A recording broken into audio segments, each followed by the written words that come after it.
Ci prepariamo per iniziare questa. Please, we have to get ready to kick off this session. Thank you.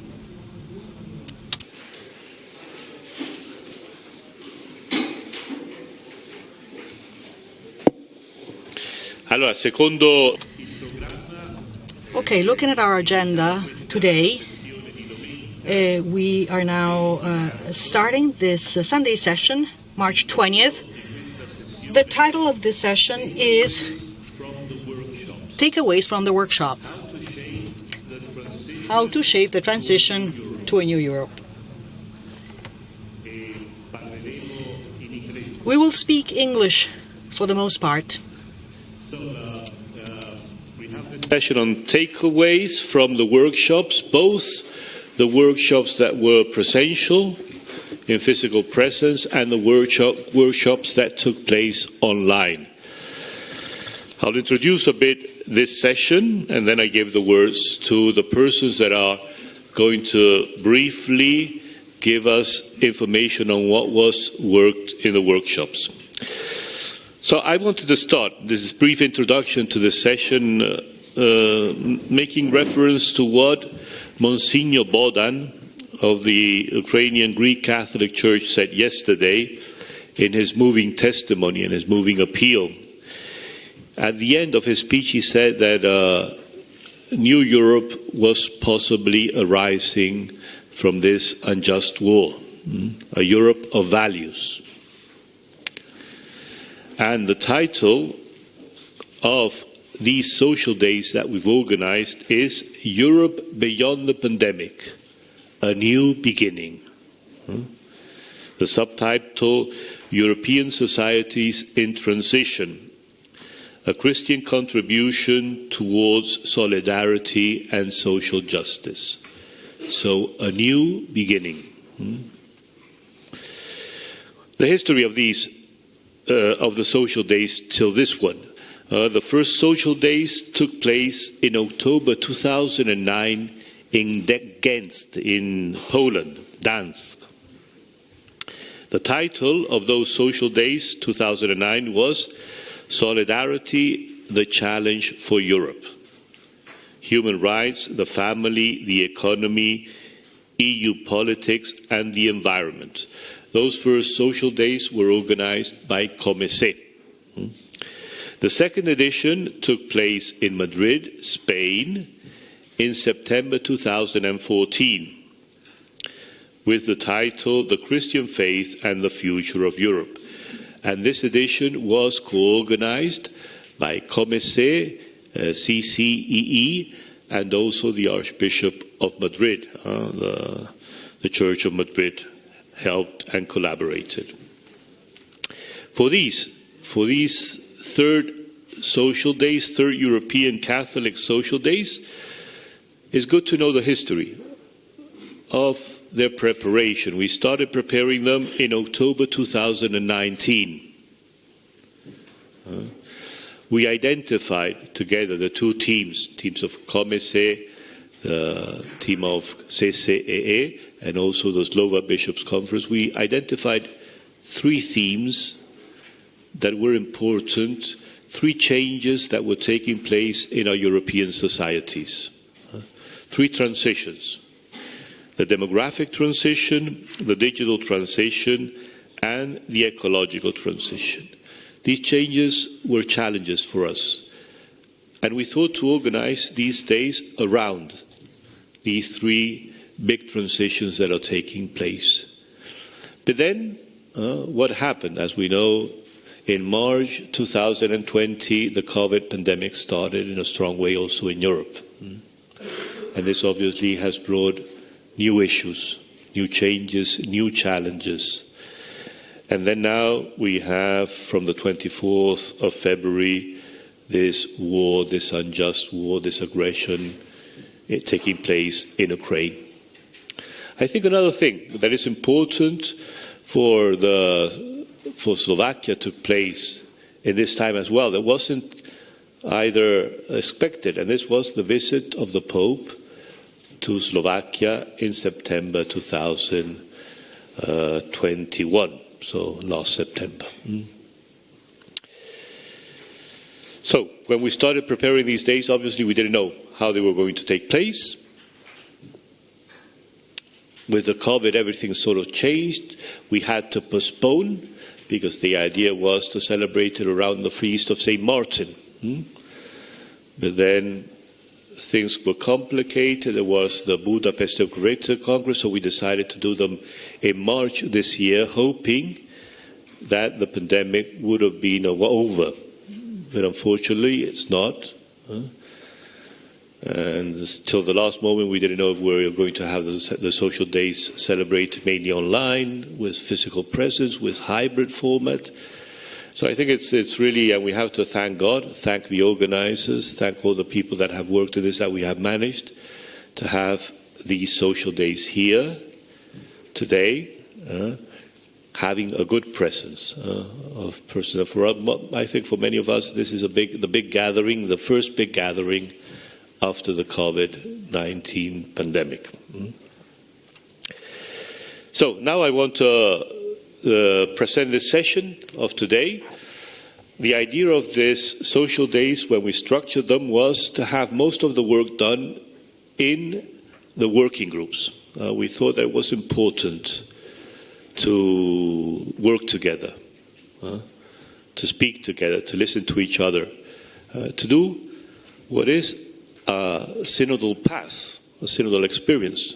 Together with our bishops, we try to discern together where the Spirit is taking us with these changes that we're facing. So, what we do in this session is not a statement prepared by a small committee, but really the work that was done in the working groups. And for this, we have today with us three friends of mine. Maria Niemann, she's based in Brussels. She's the Secretary General of Caritas Europa. And she will summarize for us what was worked on demographic transition and family. She'll bring us that. And then Luca Yajer, I always pronounce it bad. Luca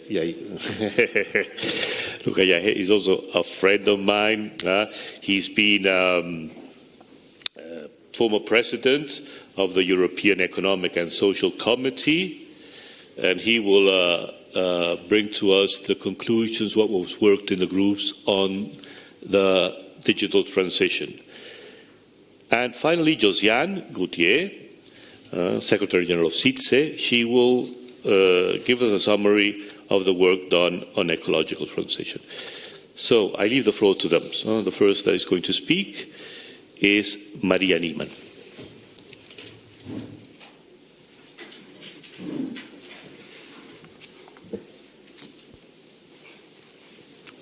Thank you, Father Manuel. Good morning to everyone. So I will be reporting back from the workshops on demographic transition and family life, and I received feedbacks from 7 workshops, 4 in person here and 3 that gathered online. So thanks to everyone for your contributions.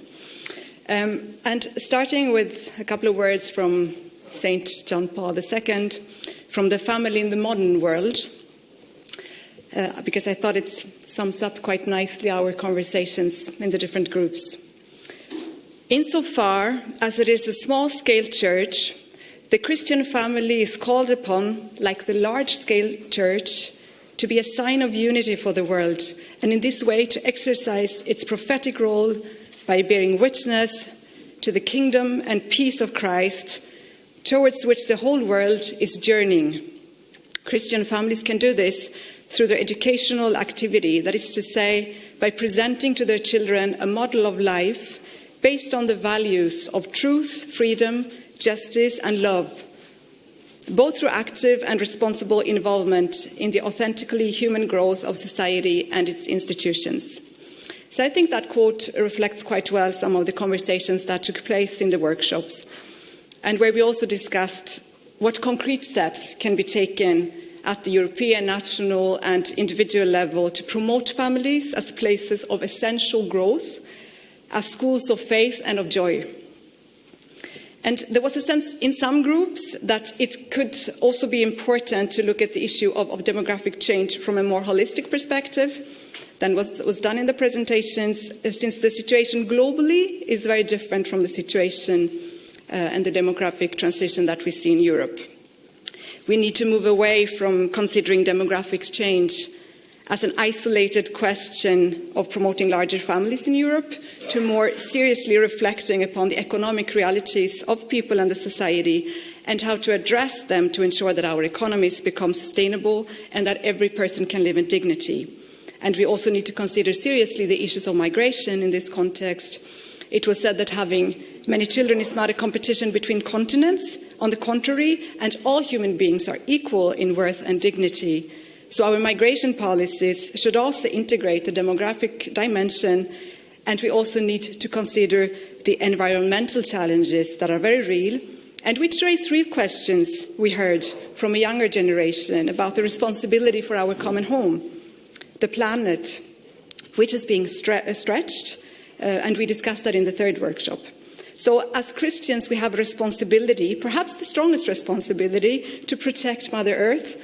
That is also a way to care for our future generations and to, as such, promote intergenerational solidarity. Just like Pope Francis suggests in Amoris Laetitia, the Church should start the reflection on demography from the wounds of the young people, on top of their fears and other reservations towards family life, their relational wounds, sometimes due to the crisis of the marriage of their parents, sometimes due to unemployment and precarious job situations.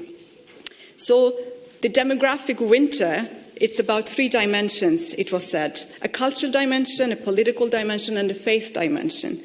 And the three are interconnected. The demographic winter is not only about culture, nor only about politics or about economic problems.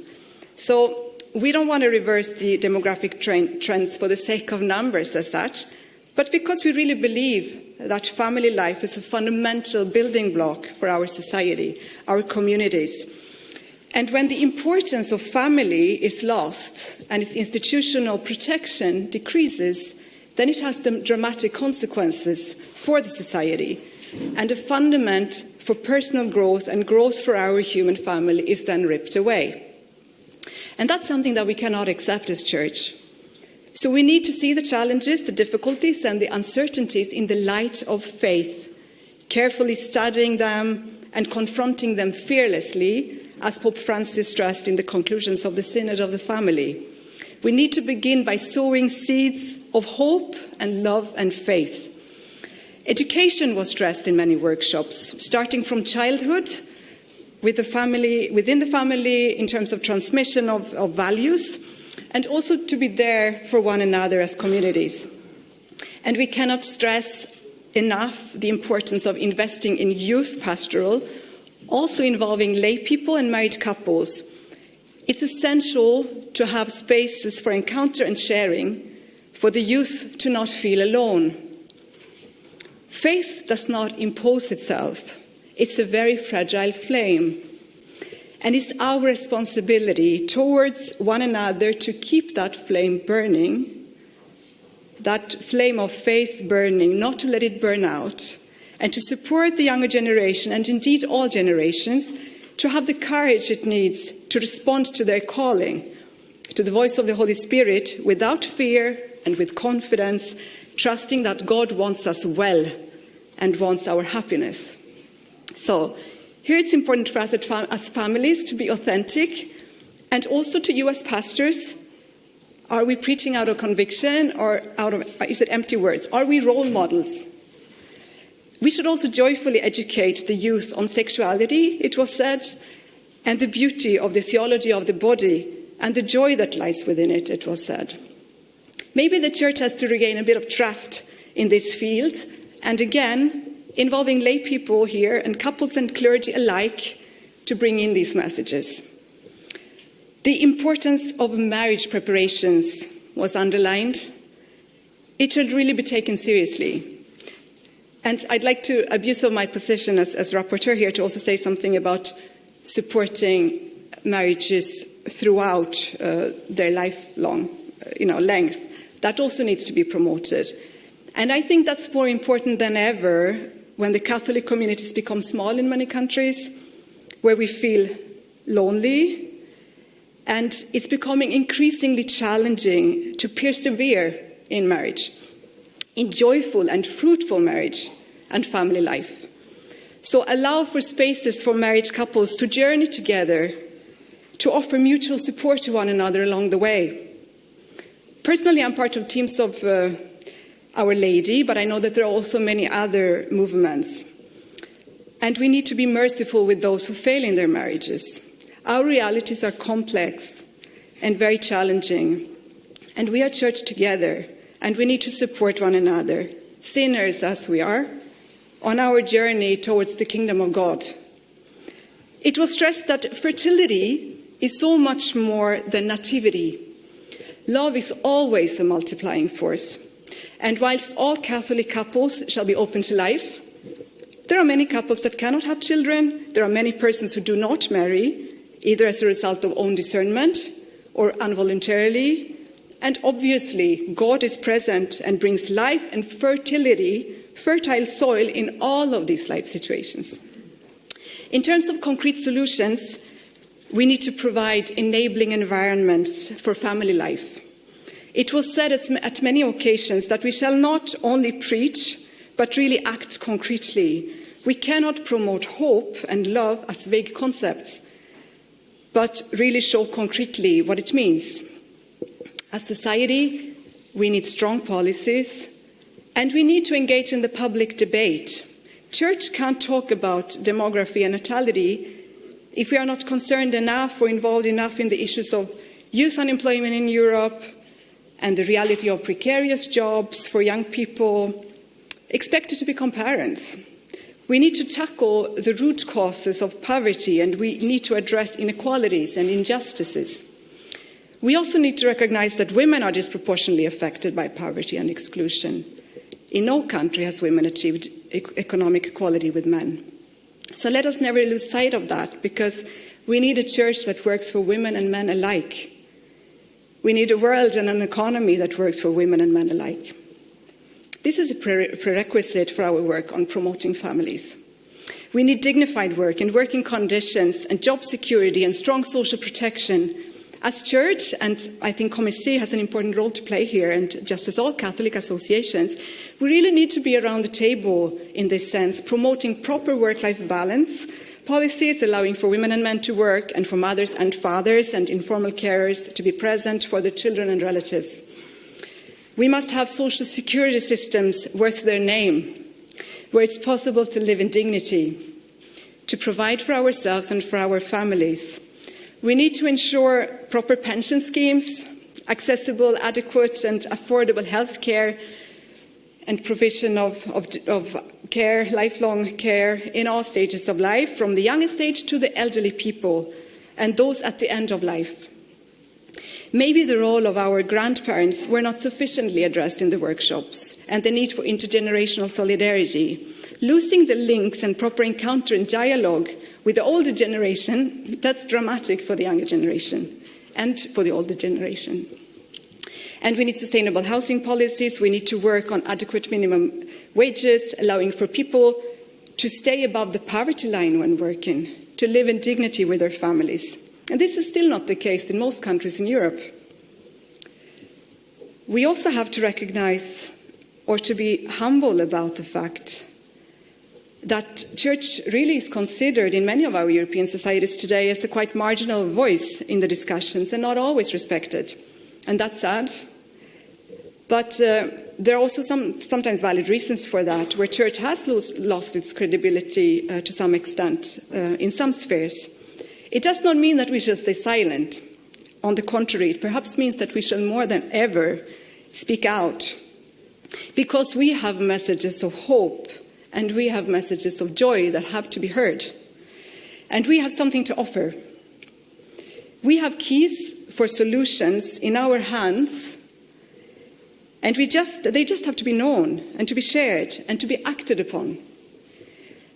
And we must always remember to put love front and center when we speak about families and when we speak about intergenerational solidarity. Families are, or should be, signs of hope for both society and for the church. Families are about forming social ties that last a lifetime.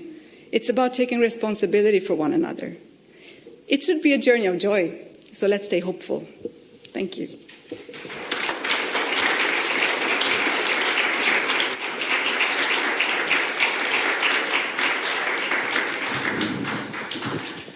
Thank you. Thank you very much to Maria.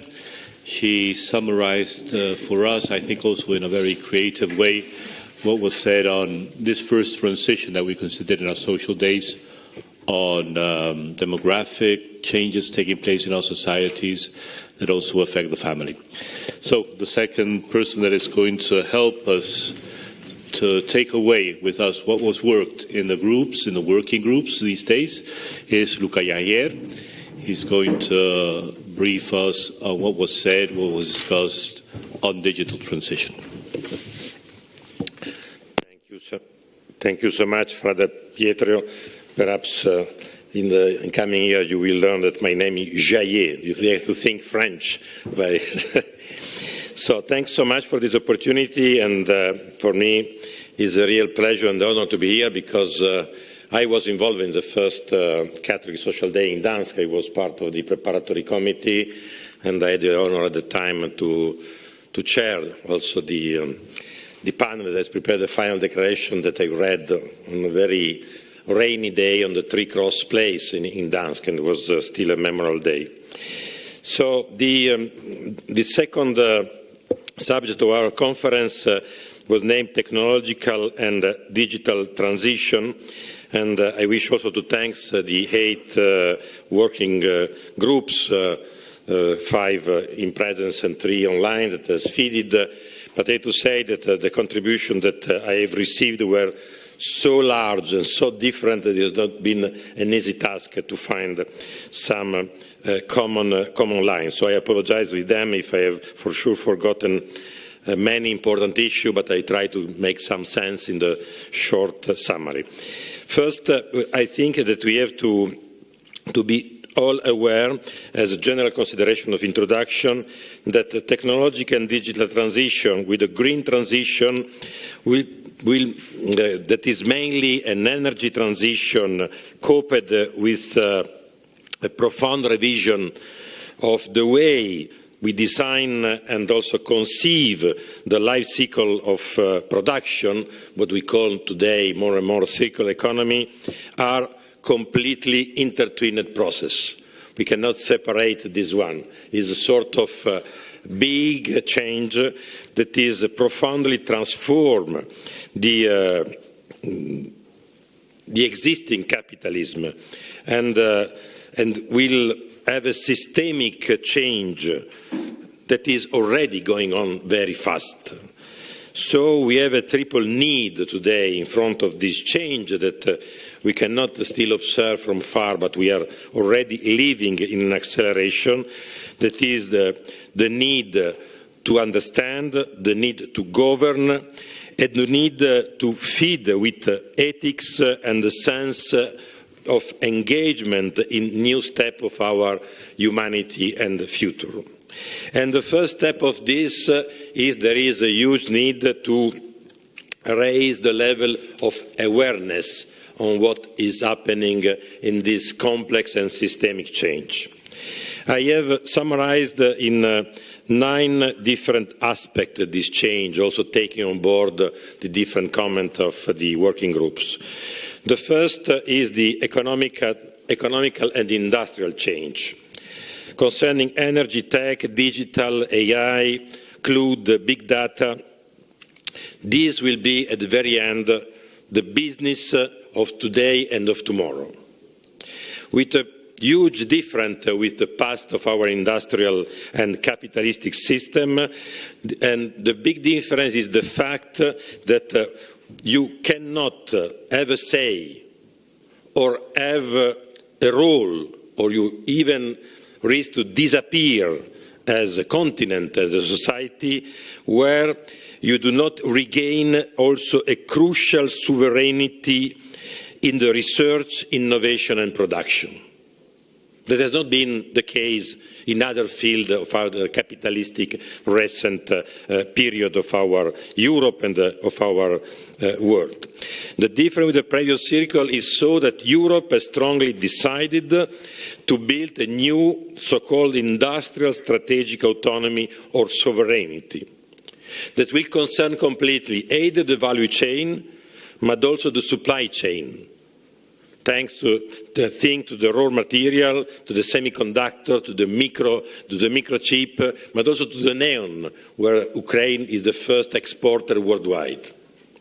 And this will create enormous change in alliance, but also enormous implication in geopolitical tension, crisis, and change of asset. And that's already ongoing. The second is labor. Is without saying that we already see the enormous transformation that this technological and digital transition is determining in the labour market, in terms of loss, in terms of right, in terms of protection, in terms of platform, in terms of remote working that we have tested in an unprecedented way during the pandemic, but it was already ongoing and will accelerate, in terms of access to work, in terms of fragmentation, in terms also of the role of trade unions that are put in a big crisis where the work is no more organized in big fabric but is fragmented. But if on one side we have the issue of loss, we have also the issue of new works. The European Commission thinks that in the year to come there will be a need to create 20 million of new works in this revolution. And that's created an enormous challenge in what is called the skilling and reskilling. That also concern our world, how we will be able, with our technical school, university, research center, that the Catholic and the Christian world is feeding at large, to be part of, active part of this process, also preparing people and being close to the people that will be educated and trained and prepared to be the workers of tomorrow. Thirdly, the social impact. Has already been mentioned by others, the social exclusion, the social divide, but also the concentration of power that this systemic change creates. Is even more important than the concentration of power happened in the financial system, because here the power is connected to something very weak, that is information. The whom that controls the data has the power. And the rapidity of concentration, of access to information is much more faster than it has been in any other phases of capitalism. And this, of course, has a normal implication not only to the issue of access to fundamental rights, to the issue of life cycle. We are still in a world where we think that our life cycle is divided grosso modo in three. We are passing a period where we are kids and young, we are studying, preparing. We enter in a phase with 30, 35, 40 years of active work, and after we'll be pensioner or active pensioner. This work is the work of today, of yesterday. Today and tomorrow will be very diverse. And this will have a complete different impact also on how we organize our urban space, and how we organize the time of life and work and the time of education, the combination with private and public life. But think also to the implication, the social impact to the health sector, where from one side the digital has already allowed enormous conquest. Think in the time very short we reached the vaccine, also thanks to the digital interconnection. I think also to the replacement of so many rules for allowing people to access to health care that is delegated to the algorithm and no more to the human decision. Fourth is security and defense. The enormous power of control of a society, but also the fact that at large, a technocratic and sophisticated way to control security will prevail. thinks that today the most of the security control in our society after the terroristic attack is done by the facial recognition. This allows a lot of concentration of power in the hand of few that allow a huge control. But think also to what is very far from us, but still existing and working. And I had the possibility to visit in Shanghai, this city in the city of 100,000 people, that is completely any aspect of private life. When you wake up in the morning, you go to the toilet, you eat, you dress, you take your driver, completely controlled by a digital society with a central cabin of control, and everything is controlled. Even if your fever grow up of some grade is controlled, so they will send immediately a doctor at home to you to be controlled. And I saw the same in Abu Dhabi a few years ago, where there is another city that is entirely controlled by technology, where after they are human beings, but they are very few. So this implies, and we already say about the war and the technological war, enormous implication.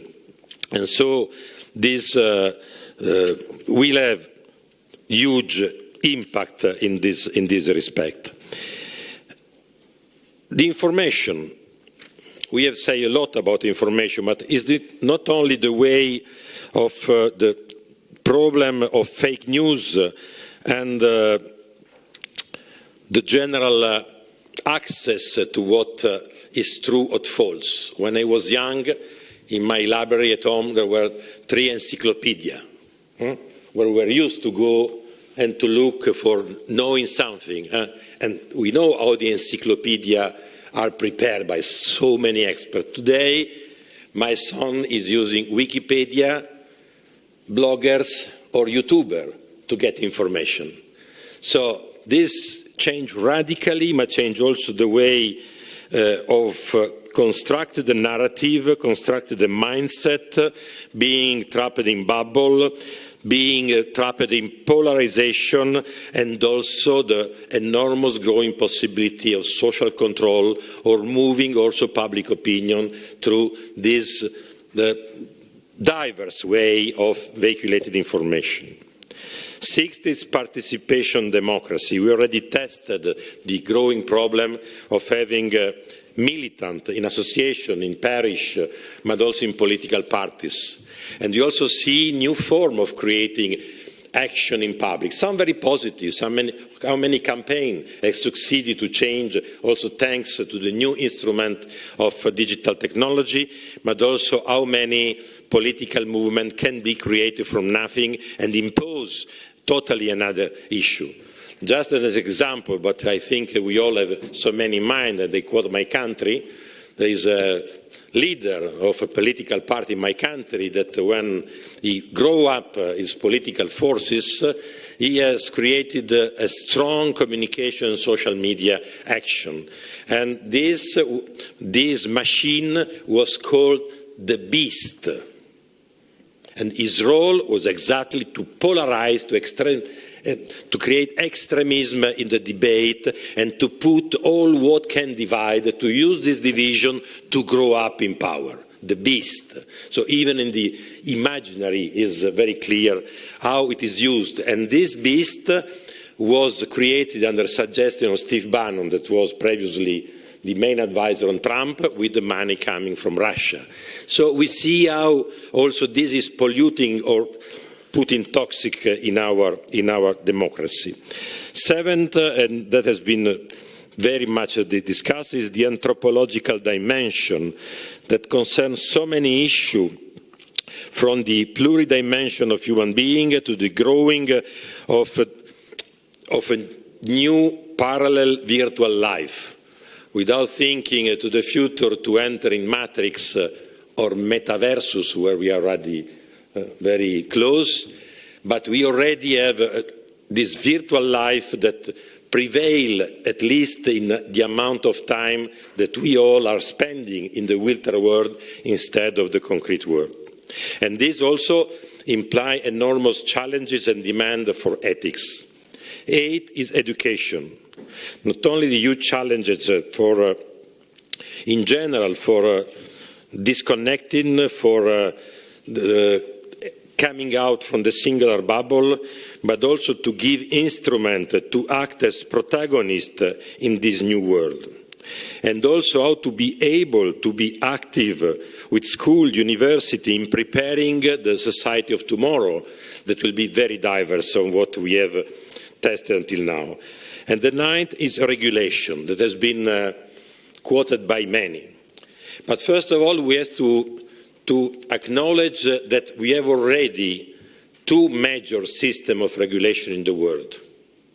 And the third one that is just be created now. The first is, that is already in place, that has determined in large, is the one created in the United States, mainly led by the concept of market. So the less regulation, leave the market, create innovation, leave the market, the liberty to the market, so it can go very fast, and perhaps you will give much more on the auto-regulation of the operator or with guidelines, but nothing more. Market is the principle of this system of regulation of the digital world, the Silicon Valley model. There is a model based on state, that is the model followed by China and the Arab Gulf state. Here the concept is everything the science can invent is good and is allowed.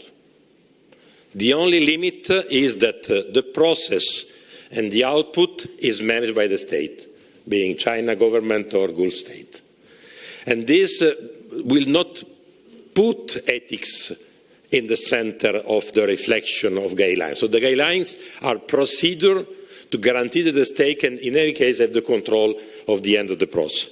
And the third one is the one that is now more and more defined in the European debate. It is based on the core of citizens. That means that we have to maintain human in control, that we have to balance ethical criteria with the liberty of innovation and research and creativity and productivity.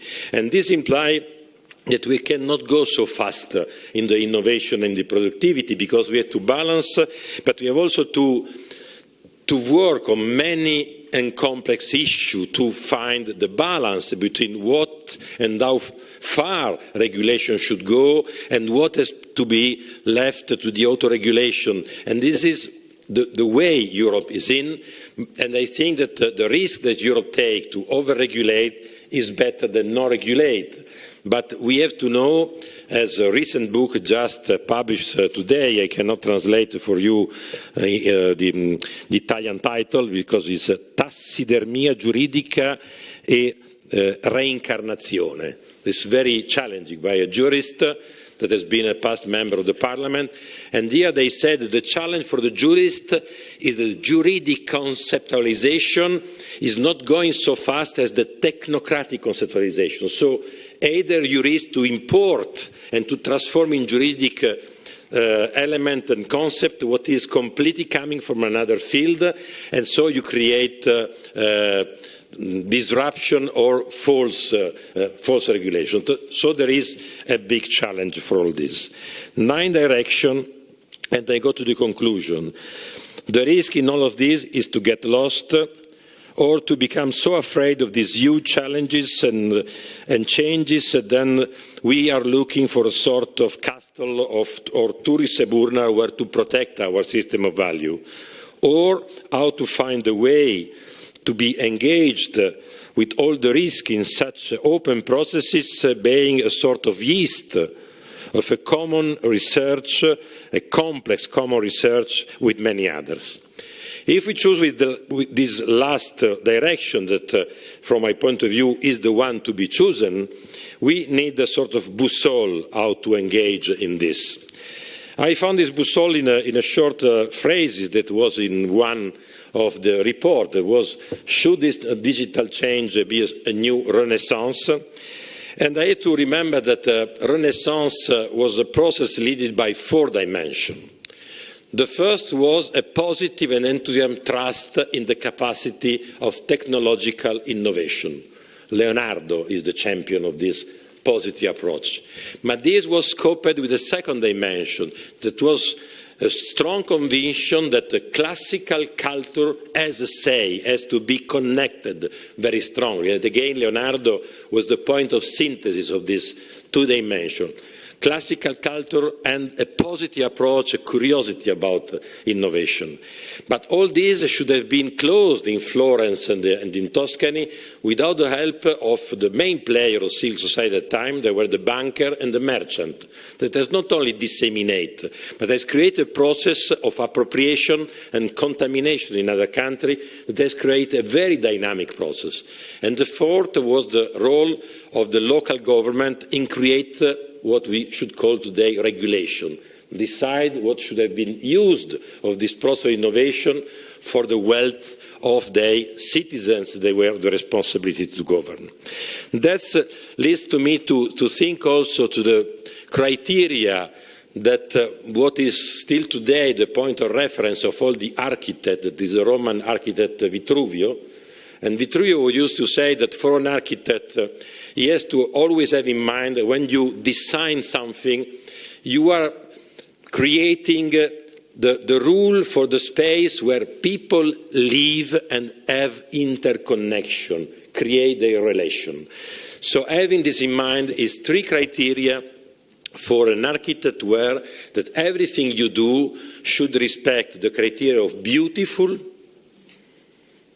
to raise the spirit, of useful, and standing for a long time, durable.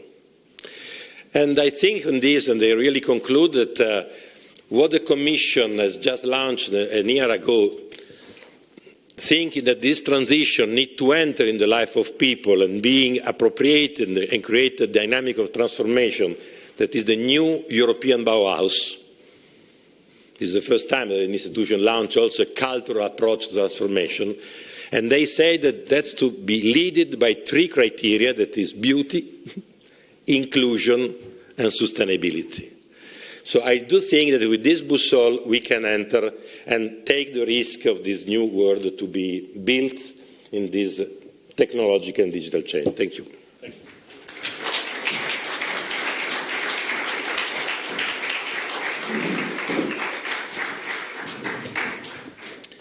And now I leave the floor to Josiane Gauthier, the Secretary General of CITSE, to give us a bit the summary, with her inputs as well of what was worked in the working groups on ecological transition.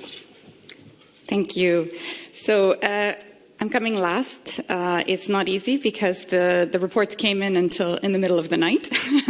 So I hope you'll forgive the format, which is very unattractive. But it's to help all of you because perhaps you're as tired as I am, and sometimes just to see the words, some people are more visual than auditive. Of course, you can be visual and watch me as well, but I'll try to combine methods to get across the richness of what was discussed in these workshops.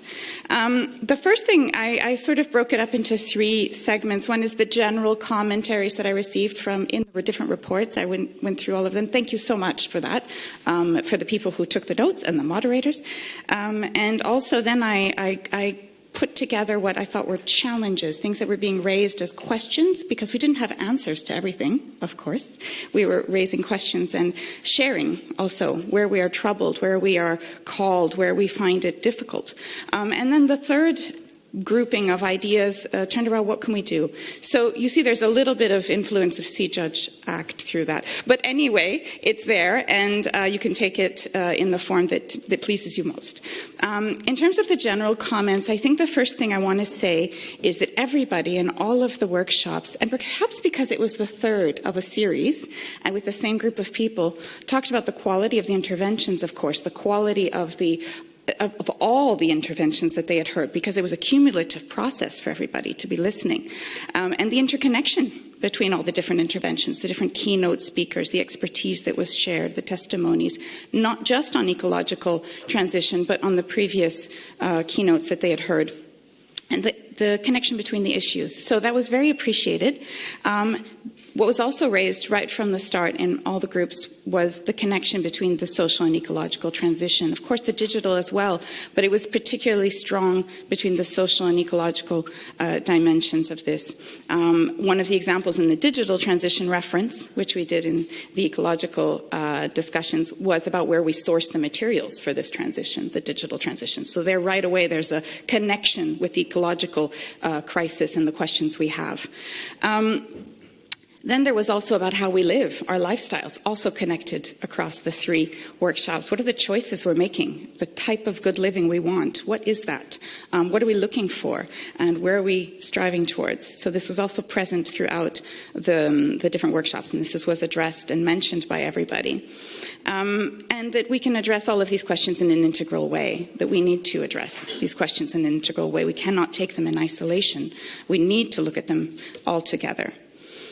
There was also a comment, and maybe, as I said, because we were the last series, on the quality of the discussions within the workshop. So I want to congratulate again the moderators and Commentaries for the process, because it was clearly very synodal. People went from a starting point and moved together through these days, and you could feel it in the groups. You could feel it because people felt the need to comment in the report of the ecological transition how much they had appreciated the listening spirit, the fact that they were hearing from others, that they felt safe in sharing their opinions, and that they were allowing themselves to move in their understanding of the issues as well. So I want to point that out, because I think that's sometimes an unnoted success about the methodology, which is important. Obviously, the situations vary enormously from one context, geographic, political, to another. So people, when they were sharing from their geographic perspective, of course, it was very different. Their realities, their stories are very different about where the awareness is on ecological transition, where the policies are, where there's a public appetite to engage or not, and where the church has or doesn't have space to do the kind of work maybe that we'd want to do on ecology. So this was shared. But at the same time, there was also a lot of good examples. There was a lot of good practice. So there's definitely an interest in sharing those good practices even more, and creating that space for sharing the good practices coming from different examples. Everybody had examples. It was astonishing. There were really lots and lots of countries named with concrete move forward in different ways. The urgency of the crisis was highlighted. From the keynote, but also how people were feeling about it. But there was a sense, of course, that although it was urgent, although it was difficult, there was hope and there was faith in the interventions, and this was helpful. This was helpful for the reflection, because it does. I'm aware that when we present the facts of the ecological crisis in such a way that it disempowers the one receiving the information, it's a very painful exercise, because then you don't know how to get out of it. You don't know how to move forward. But what we got were concrete expertise and advice and hopeful signs of how we could move through this together. And then in terms of the other general comments, as I said, the transition has to go hand in hand, social and ecological. So it's not a competing, these are not competing forces, and this is a very important element of the solution that we're looking for. But that means that justice has to be at the center of the whole reflection. Justice, because everybody needs to share the responsibility and to feel supported in this transition. It cannot feel as though we're putting the onus on certain groups of people or on certain professions or on certain countries only. There has to be a shared sense of responsibility. There's an agreement between us that we need to do this for all of us. There was also an element that this change will require personal change, conversion, transformation. There are things that we can do as individuals. We have that power on our lives, in our environments. But of course, the responsibility and the action from policymakers and business and society in general is very important. So this means that it has to be a global and concerted effort, and of course, we'll need dialogue, we'll need collaboration. So, the challenges and questions that were raised in the different groups. As I mentioned, everybody highlighted the urgency. However, there's a huge gap between the urgency and what we see as the realism of some of these policies. Will the policies and the laws and the changes that are proposed bring us to the change that we need in the time we need. And for that, there's a lot of anxiety and concern about that. And some people feel more cynical about it. Some people hope that we can get closer to it. But there is a sense of concern about this gap between the urgency of the situation and the actual responses we have in front of us today. Will things happen fast enough for the changes we need? And for that, there's a lot of doubt and insecurity. The conflicting interests. They're obvious to us. We see them all the time. There's political conflicting interests, the questions of power and influence. There's personal versus collective. What's in my personal interest? What's in the collective interest? Can I make changes for the common good, which feel like I'm giving something up that I believe I need? So there's some confusion there. There's some conflict there. The short term versus the long term. Doing things that give immediate results versus things that will have lasting results, but not sacrificing the lasting change required for just the short-term wins to look like we're doing something. So that there's a conflict there between how do we prioritize those actions. As I mentioned, there's a sense of powerlessness and fear. There's a lot of anxiety around this transition, about the facts, but also what's required of us collectively to move forward.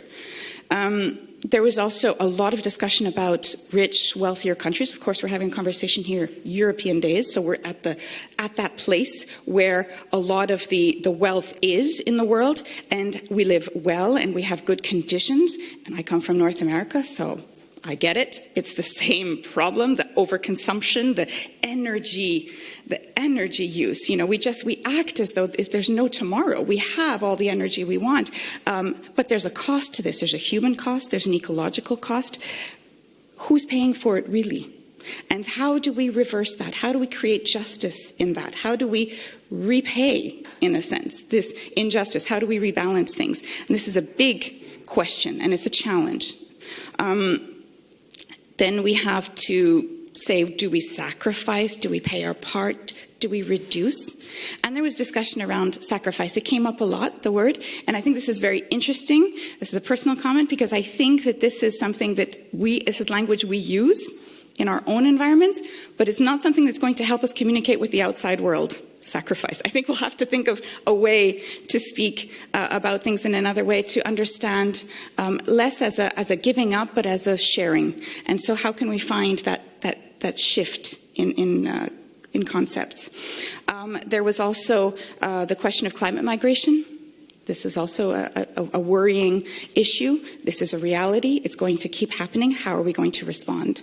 And then there were also lots of different concerns about the lack of understanding we see around us, or a lack of common view on how human life relates to other life on this planet and creation. What is our place in this creation? We're in the middle of that reflection. You know, what is our role, our space, our relationship to animal life, to plant life, and how, you know, who's responsible for whom, and how do we situate in this? How do we work together to save creation without it being an identity question about I'm a human and I'm in nature, and how does that relate? So there was definitely a lot of discussion and discernment happening there about our role, our relationship to creation and our place in creation. And is it changing? Is that role changing? Has it shifted? Is our thinking changing? When we look at the issues of biodiversity, it's a huge crisis. The life that's being eliminated every single day on this planet. But this is part of us as well. This will affect our life. So it is affecting our life and our capacity to live on this planet. So these questions are very, very profound and troubling. And the war, of course, war in general, but the war that's in Europe now, in Ukraine. And how does it change things? Does it change things? Does it change our perspective? Does it change the urgency? How will we talk about climate urgency when there's also this extreme violence right next to us, among us? And can we make the connections? We have to make an effort to make the connections that the way we treat each other and the way we treat the planet are coming from the same source, the same pain. We are not treating each other or the planet in a way that allows us to survive and to live happily and well. So can we make these connections and the impacts of war on environment, but also how environmental issues fuel conflict as well, how the fight for resources are connected to conflict. So these are all big questions that we raised. I don't have the answers, but we did put them out there, and they were part of our common sharing, and they were in all of these little different groups and discussions. So there's really a question about integral development, integral ecology. It's a holistic and interconnected reflection, which really has to happen, but which is happening. And now what can we do? So we've stated, we've seen all these questions. They live with us. They're not resolved. We have to take them home and continue to think about it. But there were a lot of suggestions, and I summarized them into groupings, which people can move them between categories if you prefer. But this is how my understanding of what was said collates. The church has a role to teach, to educate, to spread the message, to help understand what's going on in the world. There is a role for the church. And that role is not just about education. I mean, I want to be subtle about this because I'm not an educator, not formal educator. I'm a parent, but I'm not a formal educator. It's about transmitting a truth. And it's about having the courage to name truths as well. And so this element is not just about imparting information or knowledge in a linear way. It's about formation. It's about transformation. It's about how do we communicate? How do we bring messages on to the society, to people around us? Because we know there's confusion. We know there's untruth. There is conflict. There is disinformation. How do we become the beacons of truth and of what is really happening, even if it's a difficult truth? How do we play that role? So that was one thing that was shared among most of the groups, that this is something we could do. To do this, we have to work with others. We have to network. We have to dialogue.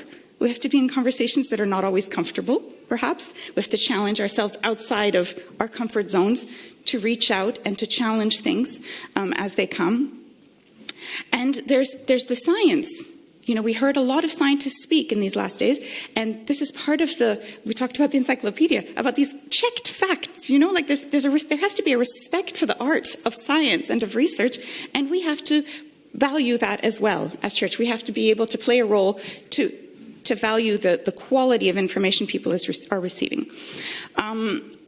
There has to be a better understanding of the urgency of the crisis, and I think we can communicate that as well, and of its implications. Its social implications, its human implications, implications for our quality of life, for the common good. These are things that we can do. There's also the connection, as I said, between the ecological and social justice. So this is something that the church has a role because of our Catholic social teaching. We have an abundance of material, of knowledge, of wisdom, of experience that we can bring to people. And how we frame the messages about what we will win together if we do this. I'm reminded, when I talk about this in other parentheses, when I talk about this in other milieux, I tend to quote Evangelii Gaudium, because it's about spreading a certain joy of life. And I think Maria mentioned it as well. And that has to be part of the message. We have to be in such a way that people want to follow the example. So there's an element of promoting a certain lifestyle, a certain quality of our life, and this, the common good and the values, and this can be done. We can do this. We can play this role, and that there are words around this. There's frugality, simplicity, sufficiency, common good. We have words. We have these words, and we have these ideas, and we can use these. The second role, very important: accompany and support. People are in a transition. Transition, change is painful. It's difficult. It's terrifying for some people. The church can play a leading role in accompanying the process, in being with people, being with each other as well, because different situations in different countries. Let's be together and share our good practices. Let's get the knowledge from everybody. Let's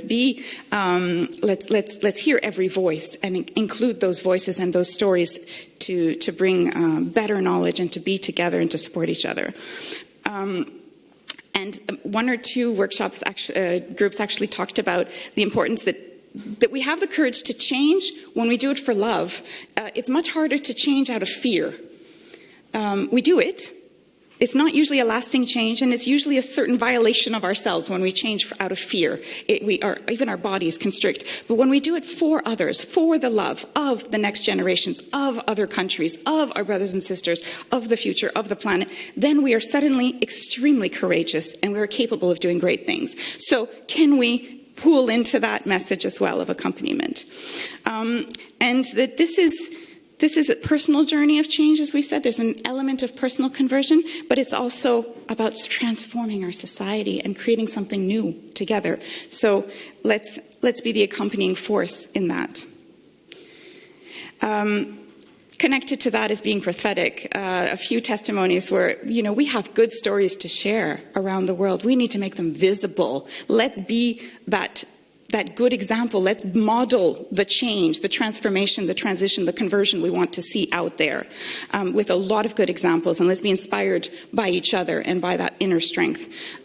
So there was that's where the responsibility also comes in, between generations, between nations, between elements of society, cultures, and social strata. Can we be supportive of each other and let justice be at the center? And finally, let's advocate. Let's use the voice we have. We have access.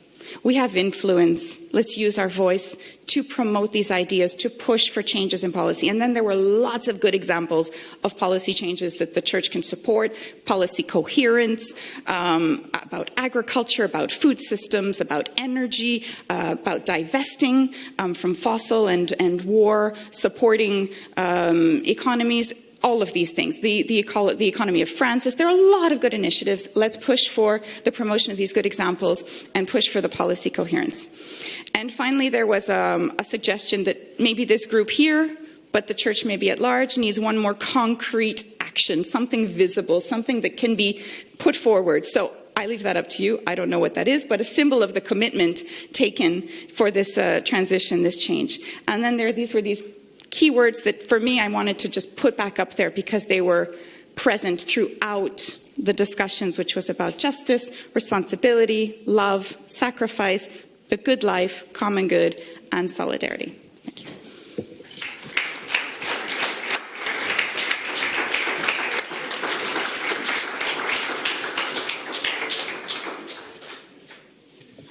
So thank you very much to Josiane as well. And we are a bit short on time, not because Josiane was long, but because we have to finish the next session at 11:40 to be in the cathedral for the beginning of the Mass, according to this message that we had on the screen. To begin the Mass at 12 because it will be televised. So we have this constraint. So now we change the table, and now the presidents come for the final report. In the meantime, I'm going to read the declaration, the statement that was delivered yesterday by the three presidents on Ukraine. This was already published in the media, but I think it's good to give it also a reading here in our assembly. Consecration and entrustment of Russia and Ukraine to the Immaculate Heart of Mary. European bishops accept Pope Francis' invitation. From Bratislava, where the third edition of the European Catholic Social Days is taking place, we joyfully welcome Pope Francis' invitation to bishops around the world and the priests to join him in praying for peace and in consecrating and entrusting Russia and Ukraine to the Immaculate Heart of Mary. We pray daily for peace in Ukraine and throughout the world, and we ask God for mercy. We pray to the Lord, who on this earth endured his passion, suffered death, and rose again to life, to grant eternal rest to all those who lost their lives in the war. May he comfort their families, protect those whose lives are at risk, and those who are fleeing violence. May He fill with abundant blessings all those who have shown solidarity with the afflicted and the vulnerable. With a broken heart, we listen to the voices of those who suffer from the madness of war, whose tragic consequences are before our eyes. At the same time, we are touched by the solidarity of a large number of families and individuals who offer shelter and assistance to those in need of protection. We appeal to national and European institutions to adequately support these efforts. The European bishops join Pope Francis in his urgent appeal to silence all weapons. War is a failure of politics and of humanity, a shameful capitulation, a stinging defeat before the forces of evil. Let us not remain mild in theoretical discussions, but touch the wounded flesh of the victims. Exactly 1 century ago, when a pandemic strangled the world, 2 horrific world wars were unleashed. May history not repeat itself. Echoing the Holy See's constant appeal, it is never too late to negotiate, we pray and urge a return to negotiations for a peaceful solution. Lent for Christians is a time of repentance and conversion. This is a time to change course, to heal the world. It is a time to finally abandon the logic of the enemy who seeks confrontation and to embark instead on a path towards human fraternity. Signed by His Eminence Cardinal John Claude Hollerich, Archbishop of Luxembourg and President of Commentaries, by His Excellency Monsignor Gintaras Ruxas, Archbishop of Vilnius and President of CCEE, and by Monsignor Stanislav Svolensky, Archbishop of Bratislava and President of the Slovak Bishops' Conference.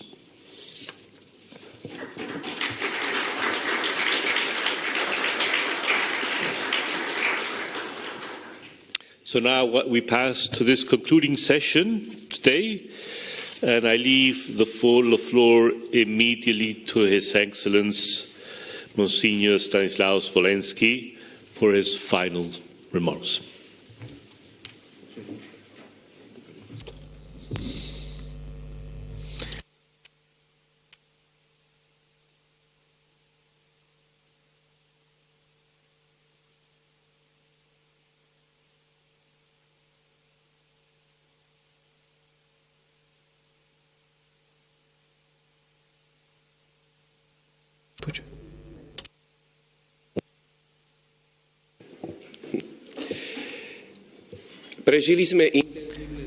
Eminences, Excellencies, dear friends, we have had intense days of taking in facts, suggestions and opinions from different countries and different areas of expertise.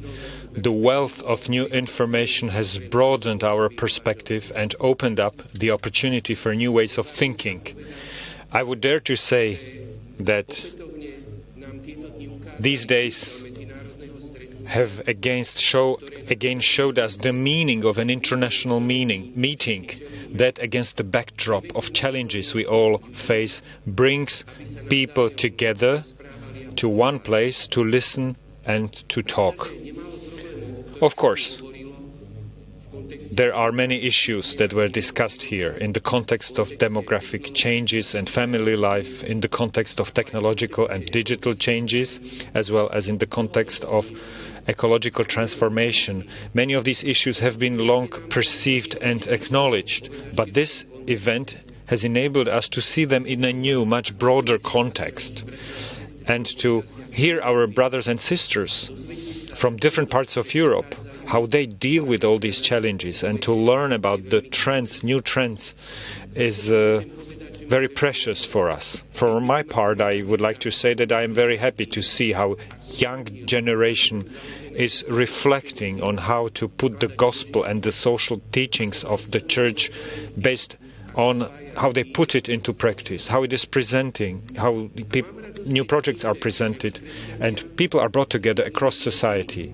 And I'm happy to see that mature Christians with a lot of life experience working in the political and economic sphere are trying to create opportunities for young people to develop these initiatives.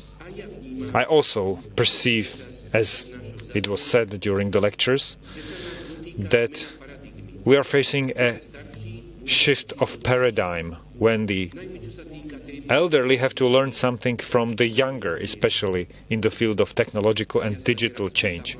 I often ask younger people and I get some advice from them. At the same time, I see, however, that the technologies in themselves, as great as they are, but they don't provide a solution, and we cannot over-rely on them and start with them. We need to start with the people, with their needs, and we need to adapt technologies to the people, not the other way around. This is how we see in a very practical way when we organize aid to our brothers and sisters who are fleeing the horrors of war and come to our country. Databases, applications, and web forms are very useful for organizing material assistance. Indeed, we're discussing a lot about them, and they serve us very well. But what is primary, what is most important, is the human willingness to help, closeness, love, and sacrifice.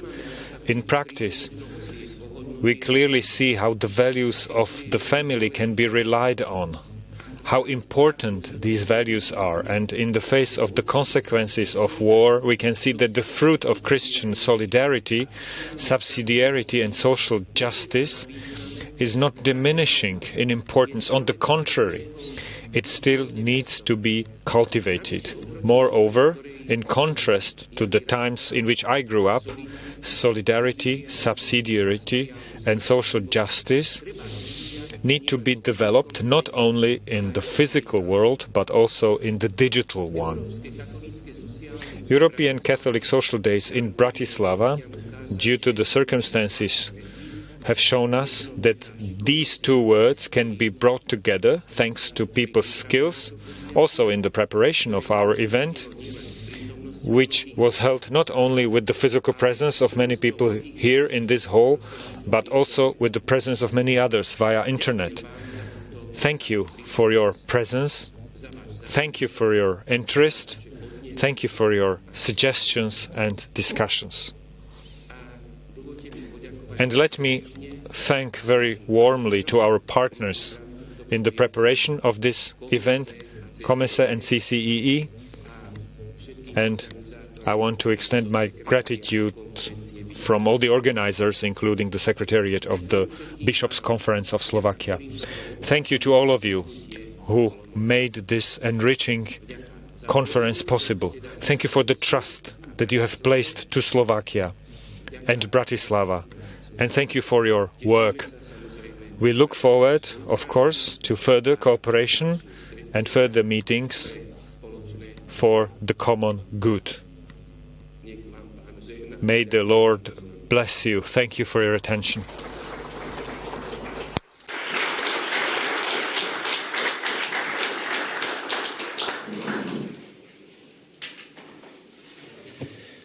I pass now the floor to Monsignor Quintaras Grusas, President of CCEE.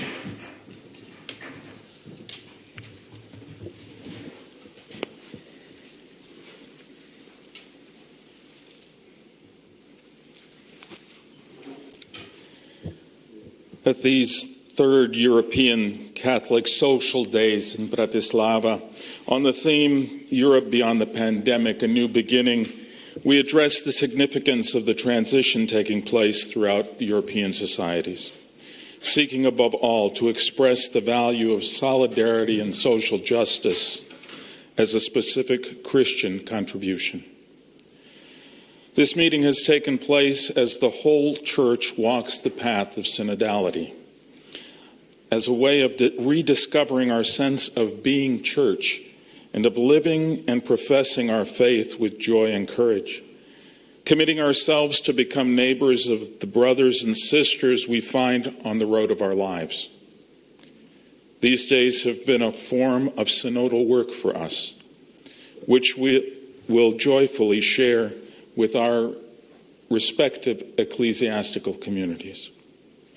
Not only has the health emergency caused by the ongoing pandemic posed a serious challenge in organizing this meeting, but in the recent weeks, the war in Ukraine has deeply stirred our consciousness. However, these experiences spur us on to renew our commitment and our Christian witness, all the while remembering the words of St. Paul VI when he said that the difficulties and distortions of the times we live in call for a greater and clearer witness of Christian life, a greater holiness. When considering the demographic trends and the various changes taking place in our European societies, we understand that they pose a considerable challenge to the daily life of families and our communities. This spurs us on to vigorously renew our proclamation of the value of Christian marriage and the family that arises from it, supporting civil and political demands that promote laws favorable to improving the quality of life of families, not only from the economic point of view, but also and above all from the human point of view and the quality of family relationships. In concrete terms, this concerns the areas and conditions of work, education, and participation in the various instances of social life. The presentations on the issue of digital and technological transition remind us that the measure of this development is precisely our humanity. Since this is considerable, advancement must seek the good of every man and therefore must be confronted with an ethical measure that safeguards justice, solidarity, and the common good. The ecological transition affects various aspects of our daily lives and requires a change in lifestyle, as was very well said, personal and community, which is difficult to achieve without a sincere conversion of heart. The concrete effort is to reduce the environmental impact of our daily living, and thus a spiritual vision of this work leads to caring for others, recognizing that we are mutually dependent. As Pope Francis summarized in his expression, we're all in the same boat. We cannot simply adopt other people's agendas, become just another NGO working for family, economic, or digital equality, or a self-sustaining environment.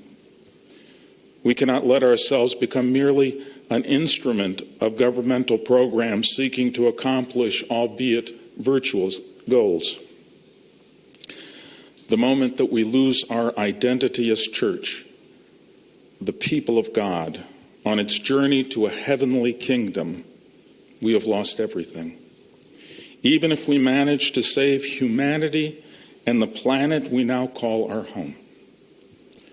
The problems that we affront at a merely human level may attempt to steal our hope, which must always be rooted in Jesus Christ and not in our human successes or failures in any given area.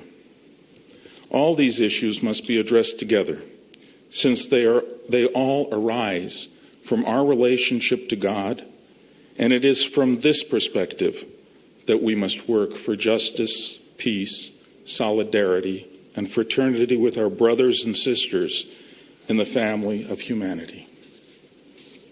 Above all, in these days, may our Christian charity, especially at this time when our efforts are directed towards welcoming our Ukrainian brothers and sisters fleeing from war and destruction, and supporting those who remain in their homeland with the anguish of imminent danger, give us the strength to speak words of peace to an often divided Europe, and make many daily gestures of peace, so that in the effort to understand others, we may exercise the Christian commitment to forgive those who attack and offend.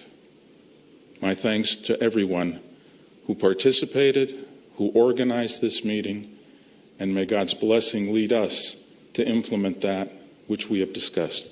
Thank you all for your participation.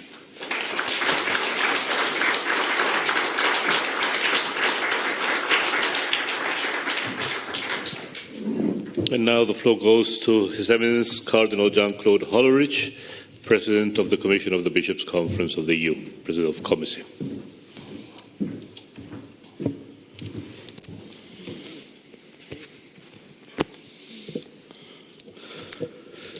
Your Excellencies, dear sisters, dear brothers, I have a paper prepared, but I shall not read it because I think we're in a time trap. So let me just do some free commands. I feel very happy at the end of these social days because we had a lot of information. We had a lot of statistics, a lot of figures. And it's necessary in order to do a good reflection. But we never forgot that at the center always is the single human person. This person created by God, this person for whom Christ died on the cross, and we are sent to love and to serve. And we have reached some answers. We are more conscious of what we are called to do. We have not found the answers because perhaps it's not possible to find them here and now. But as Josiane has said, we have walked together. We have been in a real process of synodality, and it is continuing to walk together that we shall see where the Spirit of God is leading us. Wants us to be, as a church in Europe, to serve, to live the mission we God entrusted. And it is wonderful as we did it. We could sometimes feel that there are small differences between Eastern and Western Europe. But these small differences never became a kind of wall. On the contrary, these differences inspired us to be better listeners, to become people of dialogue. We also learned by the wonderful ecumenical prayer in the cathedral with Saint Egidio and Pastor Kriger that we are not alone on the way as Catholic Church, that we walk and work together with other Christians, and that Europe also needs a common testimony of all the people taking the gospel serious, without leveling the differences which exist between us. So I think we are on a good path, and we will continue to walk on that path. And I hope that the Synod, which has already started and will end next year in October, will inspire us to walk with joy in our heart to serve God's humanity, to serve the world which God created. And I think, as I am the last of our speakers, that I can speak in the name of Archbishop Gruzic and myself to thank so much the Slovak Bishops' Conference, to thank you, Archbishop, to thank all the staff. We had a wonderful welcome. We felt at ease. Bratislava was a beautiful place. Thank you so much.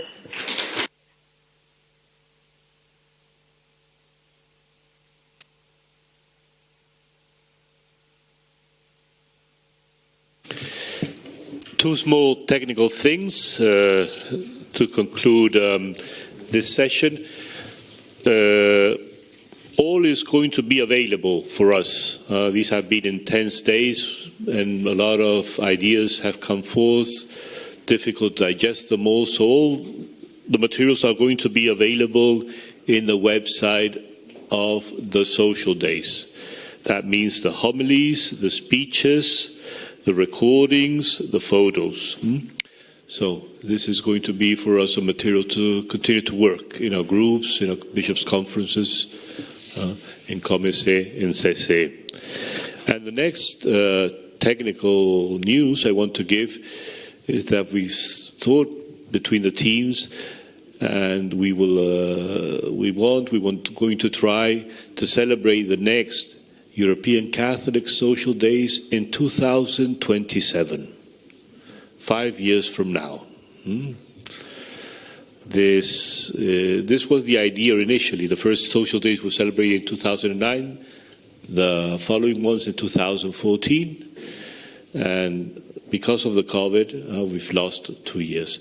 So now the next social days, we'll try to celebrate them in 2027 after the Jubilee year, after possibly a big ecumenical event that will take place in Europe in 2026. So 2027, the next social days. And we're very open to receive invitations from Bishops' Conference that would like to host this event in 2027.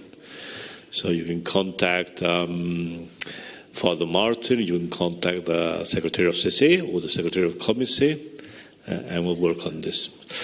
So now I call here to the floor Father Ivan of the Slovak Bishops' Conference. He's really a person that has done a lot of work, and the success of these days are very much due to his work. So I think he is good, yes, that we...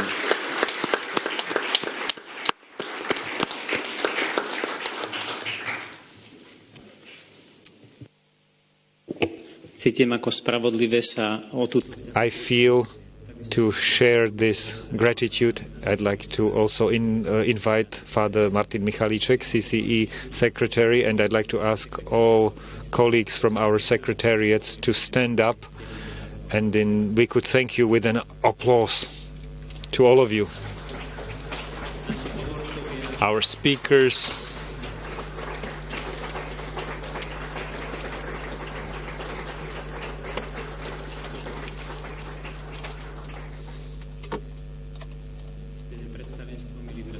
dear brothers and sisters, it was indeed a great honor for us to work together. We would like to express our gratitude to all participants at this event here in this hall, also online, who got connected.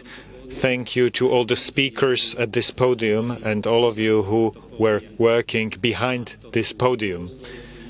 That means singers, all people who prepared the liturgy, the Holy Mass. I want to thank to our volunteers, I want to thank to our interpreters, I want to thank to the technical services as well as the personnel in the hotel who took care of us with great love and affection. I'd like to give you a brief notice. At 12 o'clock we will have the Holy Mass at the St. Martin's Cathedral. Please take your mitra, and at this Holy Mass, as it was announced, there will be a collection, and the proceeds or the amount collected will be used for charity to help people in Ukraine. After the Holy Mass, we will have a lunch in the restaurant, and after lunch, if you're interested, at 15:30, you will have a chance to see a place at the train station and other premises where usually in the morning people from Ukraine arrive, but volunteers are prepared all the time. to have contact with the direct help here in Bratislava. And at the departure, I'd like to remind you, since when you pass the border, your COVID pass has to be checked. So please take into account possible 20-30 minutes delay at the border. In Slovakia, we say, "End good, everything good." I believe that this event was good not only because it's over, but because we can bring all the good things to our home. Thank you once again. Thank you very much.